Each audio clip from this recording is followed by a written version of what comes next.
Mga kababayan, kamusta po ang lahat? Magandang araw po, magandang tanghali, hapon, gabi, madaling araw po sa atin lahat. Saan man sulok ng bansa o mundo tayo naroon, naway maingatan po tayo mga kababayan.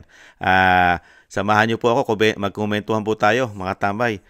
Umpisa na po natin at pakinggan po natin mga kababayan itong pahayag po ng Pangulo at yung kanya pong mensahe mga kababayan para daw po sa ating halalan mga kababayan. Pakinggan po natin, komentuhan po natin ang Pangulo mga kababayan.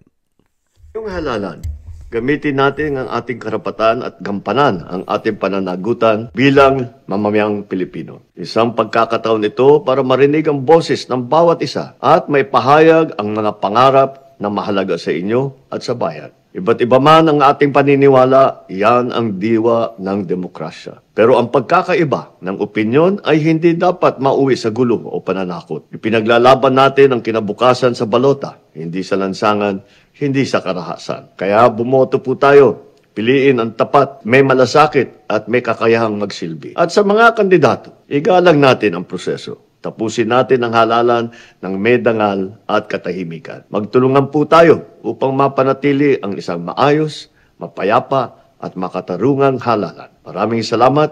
Mabuhay ang sambayanang Pilipino. Mabuhay ang ating demokrasya.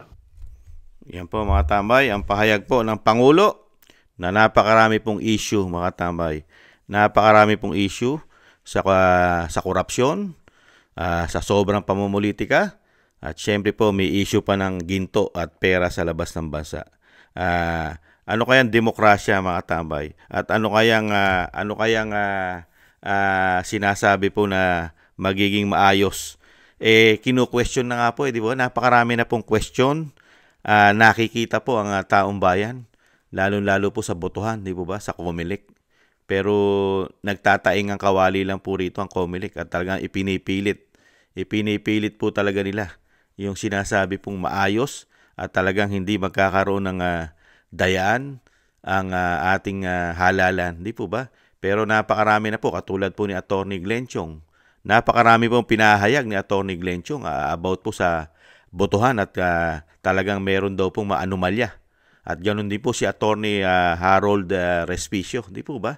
Na talagang itong COMELEC ay pagka po talagang katulad po niyan, yung mga machine, di ba? Yung pagka isinabay mo sa botohan, ang machine ay nakakonect sa internet ay magkakaroon ng malaking problema o magiging magiging dayaan ayon po kay Atty. Respicio mga tambay.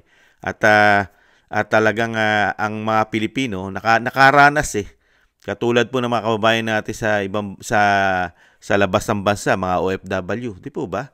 Talagang kinu-question po nila ang halalan, lalong-lalo po sa mga ganitong sistema ng machine na ginamit nila, ay talagang makukontrol daw po nila ang boto natin. At nangyayari naman po. Marami po nagpapatunay. Di po ba? Kaya lang po, nagtataing ang kawali po ang COMELEC diyan mga kabayan. At dito po sa pahayag ng Pangulong Marcos, talagang akala po natin at akala yata ng Pangulong Marcos bilib na bilib ang mga Pilipino sa kanyang administrasyon at sa kanyang panunungkulan. Di po ba? Kung ang Pilipino ang tatanungin po ng Pangulong Marcos, baka hindi po makakuha ng boto ang inyong alyansa.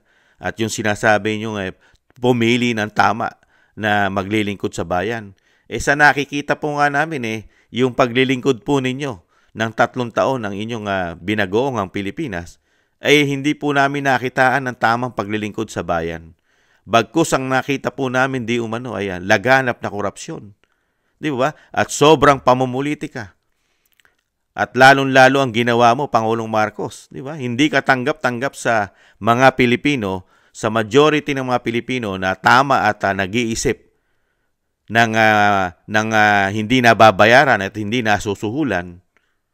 Di po ba? Yung ginawa nyo po sa dating Paul Duterte, hindi ka tanggap-tanggap na ipamigay nyo po sa banyaga.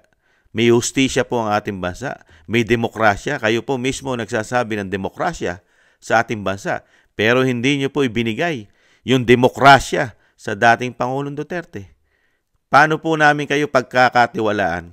Sige nga. At paano nyo sasabihin po na maglilingkod ng tapat ang mga politiko, lalong-lalo kung kayo po ay nagbibilim pa.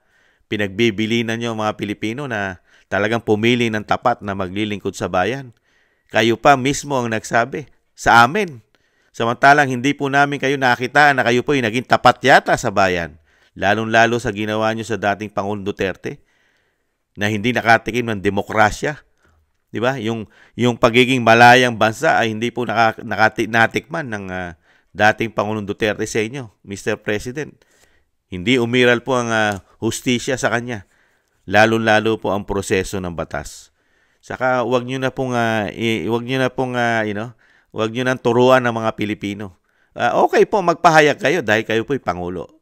Pero yung sinasabi po na makakuha pa ng karamihan o napakaraming tiwala na magtitiwala pa sa inyo, hindi na po yata ganun na nangyayari po sa pamamahala ninyo, Mr. President. At yung sinasabi niyong mensahe, alam na alam po ng mga Pilipino yan. Sinusuka na nga Isinusuka na halos ang inyo pong alyansa. Pilit na lang pong pinababango ang alyansa po ninyo, di po ba? Lalo-lalo sa mga survey. Di ba? Pinipilit at hinuhugot. Talagang pinababangot, pinatataas ng mga survey. Lalo-lalo po yata kayo. Ngayon po, naglalabasan po ang mga survey na naman na kayo po, taas-taas na naman ang survey nyo.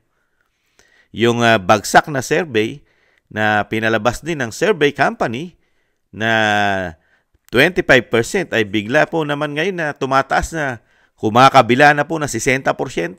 Nakita po natin ang napakabilis yata ng hocus-pocus pagdating po yata sa inyo, Mr. President.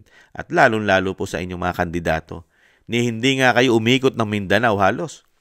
Tapos sasabihin nyo sa amin, sasabihin din po ninyo at sasabihin ng survey na nangunguna ang inyong alyansa at ito'y mananalo ng mahigit sa 9 na kandidato. Pambihira. Hindi nyo nagalugad ang Mindanao. Pambihira. At ang Bisaya ay hindi naman ninyo kontrolado rin. Di po ba? Kaya nga po kung hindi po magkakaroon ng hocus-pocus at yung sinasabi pong malawak ang dayaan ng Vice President, talagang mahihirapan po manalo ang alyansa, mga kabayan.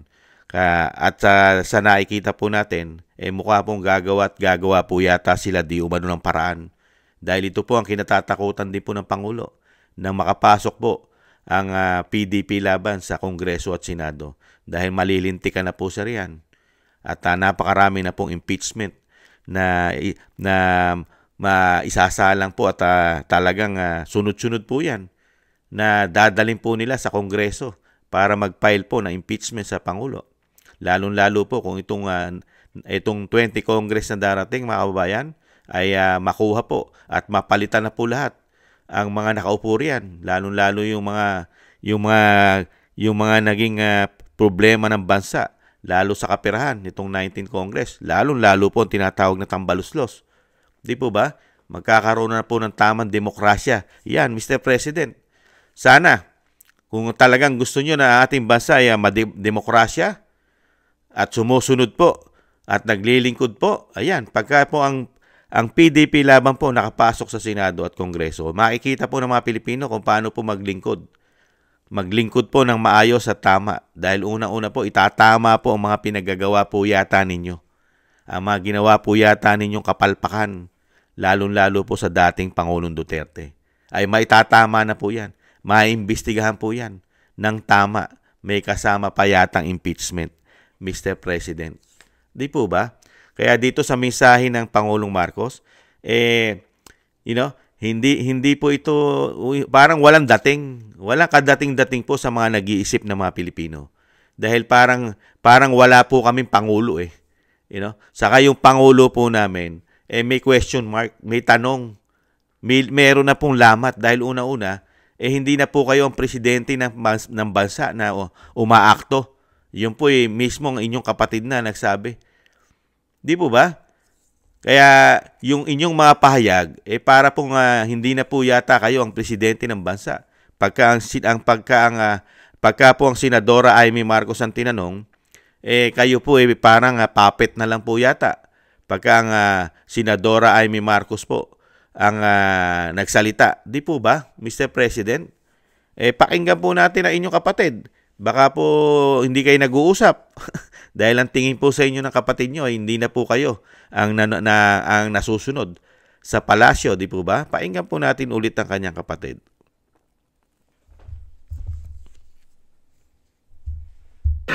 Panuulin niyo ito. Ang gobyerno ngayon ay hindi Marcos. Ang gobyerno ngayon ay Romualdez at Araneta. Tayo ni VP, magpalit na raw ako ng apelyido. Sagot ko, Inday, hindi ko kailangan magpalit ng apelyido. O yan, mga tambay, di ba? Wag na po natin ituloy at apelyido na po nila. Nakita naman po natin ang apelyidong Marcos ngayon ay napakaraming problema po at issue sa ating bansa at sa labas ng bansa. Di ba? Mismo ang inyong kapatid nyo, panganay po yan. Panganay po yan. Taas ang sinasabi na hindi na po Marcos ang gobyerno ngayon. Kaya po yung mga pahayag po ng Pangulong Marcos ay wala na pong kadating-dating po halos sa majority ng mga Pilipino, lalo sa mga botante. Kaya po tayo mga kababayan, kailangan na po talaga natin na mag-block voting at talagang solid PDP laban mga kababayan. Kasi kung ganito po magpapatuloy ang ganitong klaseng sistema ng panunungkulan, dadaanin na lang po tayo sa mga ganitong salita pero wala namang gawa. Yan po ang nakita po natin sa 3 taon na panunungkulan po ng Pangulong Marcos mga kababayan. Puro salita. Napakagaling po sa speech, sa pananalita. Napakagaling po sa pangako. Pero sa gawa, hindi po natin naramdaman sa gawa. Unang-una lahat ng kanyang mga pinangako. Di po ba? Ano po ang mga nakita po natin mga tambay? Nakita po natin kagipitan, panggigipit, pamumulitika, korupsyon, napakaraming issue ng korupsyon at pati po siya. Napakahirap na pong paniwalaan ng mga pahayag ng isang pangulo na hindi na raw po Marcos ang naglilingkod sa atin ngayon. Puppet na lang ang lumalabas. Utusan, katulad po niyan. Nagbabasa na lang ng sasabihin. Di po ba? Dahil unang-una, para masabi nyo na kayo po isang presidente na mapagkakatiwala ng Pilipino, magpa-drug test muna kayo, Mr. President. Para po yung mga pahayag nyo, mapakinggan namin at paniwalaan namin ang inyong mga pahayag na kayo talaga ay isang presidente na walang karga-karga sa balikat, na kayo po ay gumagamit ng pulburon. Yan po, napaka-importante, Mr. President. Magpa-drug test po kayo ng hair follicle drug test. At live po. Yung sinasabi ng Vice President, live. Dahil ang Office of the Vice President ay tapos na. Nagpa-drug test na sila. Sana dumating ang panahon, hindi yung puro mensahe lang ang binibigay nyo sa amin. Puro release, mensahe na para po kayo ikilinis-linis po ninyo na wala po kayong issue ng polboron. Di po ba? Kaya dito po mga tambay, itong mensahe ng Pangulong Marcos, pagtatawanan lang ito ng mga Pilipino. Dahil napakarami pong karga-kargang issue ng Pangulo, lalong-lalo ng kanyang pamilya at ng kanyang bisyo yata, di umano mga kababayan. Kaya sana po, magbantay po tayo mga kababayan, ito pong darating na halalan, lalo na, isang tulog na lang, magbantay po tayo at talagang pagtulong-tulungan po natin na talagang hindi po madaya at hindi po nila madaya ang ating boto. Yan din naman sinasabi ng Pangulo na sinasabing tagapagsalita na lang po pagka ang Senadora Amy Marcos ang pinaniwalaan natin na hindi na Marcos ang nasusunod dyan sa halalan. At sana rin po makonsensya rin. Sana makonsensya rin ang COMELEC at wag magpagamit lalong-lalo po sa mga sinasabing bagay. Hindi natin masisisi kung silaw sa pera. Kung silaw sila sa pera dahil napakalaki po ng pera na involved po yata riyan. Dahil nakita po natin ang naging trabaho po ng pamahalaan natin ngayon, ng gobyerno ng binagoong Pilipinas. Napakarami pong pera na hindi po maipaliwanag kung saan po napupunta. Di po ba? At napakarami po nating utang pa na idadagdag po sa ating utang, pero wala po tayong nakikitang mga kung saan napupunta. Halos ang inuutang natin. Dahil nga po yung mga programa ay hindi po natin nakikita kung talagang may programa ba. Di po ba? Ang nakita lang po natin, talagang dinala po tayo sa sinasabi ng Vice President na puro, ayuda na gamit daw po sa vote buying. Ayon po sa Vice President, mga kababayan. Kaya sana po magtagumpay po ang PDP laban at hindi po magtagumpay ang mga mandaraya, mga tambay. Sana po mangyari po ang ating mga gustong mangyari. Ang sinasabi po ng nagsalita ang Pangulo na demokrasya. Sana po umiral ang demokrasya at talagang manaig ang kagustuhan ng mga Pilipino, hindi po kagustuhan ng COMELEC. Yan po ang kinakabahala po ng mga Pilipino, Mr. President. Baka ang masunod ang kagustuhan po ninyo at kagustuhan po ng COMELEC, di umano, hindi po ang kagustuhan ng taong bayan, mga kababayan. Maraming salamat po, mga kababayan. At huwag po tayong mawala ng pag-asa. Kung hindi po tayo boboto, lalo po tayong talo. At sila po lalo ang magtatagumpay. Kaya kailangan po natin kahit papaano ay magkaroon po tayo ng sinasabing tiwala sa ating mga sarili. Yan po napaka-importante. Yung tiwala po, wag po natin alisin sa ating mga sarili ang tiwala na tayo po ay magtatagumpay. At meron naman pong liwanag. Dahil pagka may kadiliman naman may kaliwanagan naman, di po ba? At sana yung liwanag pumabor po sa atin, hindi po pumabor ang kadiliman, mga kababayan, lalo yung mga plano nila, mga kababayan. Maraming salamat po sa ating mga subscribers.